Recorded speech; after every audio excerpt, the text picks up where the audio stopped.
Hi, my name is Jeremiah Haley, and this is my sociological imagination video and reflection PowerPoint.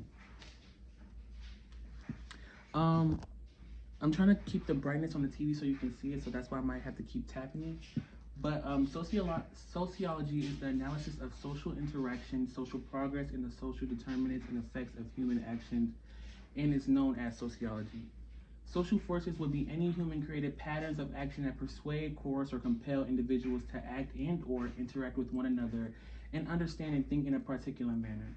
Sociological imagination includes the capacity for interactive perception and knowledge of the links between people, private and public problems, and understanding of information that is not part of one's everyday experiences. These are significances of sociology in my experience. Sociology has been shown in my life many times, whether it's been me being placed in categories and being mistreated because of my skin color, or me being put a foot ahead because of my gender. I have so many different social lives, whether it being me as a brother or me as a son, or even me as a friend. Within these different social roles, I have different characteristics. Certain traits to my mom may be loud, messy, caring, etc. But to my friends, I'm gentle, clean, and well kept. Sociological imagination is the power to form connections between one's own emotions and experiences in both chronologically and a larger scale. One is capable of challenging traditions, practices, or behaviors using the sociological imagination. I can genuinely say I use social imagination quite a lot, sociological imagination quite a lot, whether it be me thinking about New Year's Eve and how that means new beginnings and a restart to me. But is that because of me, or was that just beliefs passed down, or social inequality? Or another example is social inequalities that I face as an African American today that were rooted from treatment to my ancestors. Society. A significant assortment of individuals who coexist in structured manner and decide how to handle situations, as well as splitting up the necessary tasks. In society, it is said that we all have a role to play, whether it's being a teacher going to spread information to the youth, or the police officers protecting the lives of people inside the society. What people anticipate from us in a particular social setting is outlined and represented by our social role, which can become a bad thing, especially when socializing and because a person may think their social role is above yours. They would gain this mindset that they are greater than you and not an equal, which will ultimately lead to, the downgrade, or I will say the degrading of another person. Sociological theories in a principle aid individuals in grasping society and expanding their perception and view of the world. This helps people by showing them they can become the social role that was placed on them, or they can branch off and do something different, become someone else.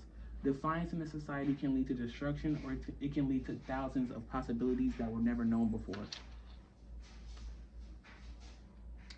Micro level. Micro level sociology examines brief interactions between people in smaller details.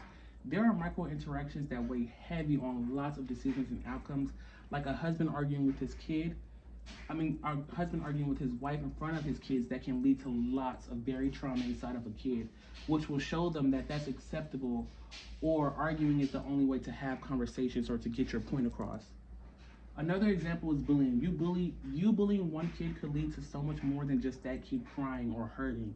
It could lead to death of many kids, or that kid because one person decided that they were greater or had a higher social role than another. I don't know if you can.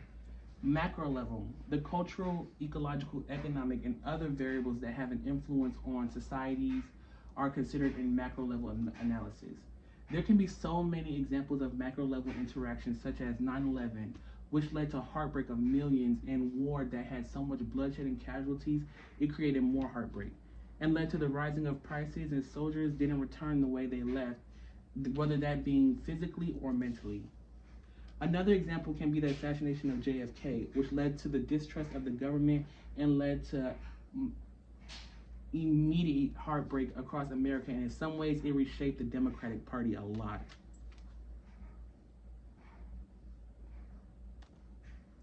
Sociological theory. A collection of connected concepts known as sociological theory enables the simplification of information about the social environment. In my opinion, I think structural functionalism is the best theory when it comes to understanding an individual in a society. It sets the tone for us in a society. Each of the connections, jobs, social standards that make up a society has a specific function that keeps the society going. Each role is important and provides something to the society. And then, lastly, research methodology or methodology is a description of the study process that a researcher plans to use. In my opinion, I think that qualitative methods are the best way of understanding an individual in a society, because being able to closely see and understand these functions and being able to see how the decision making takes place is also important.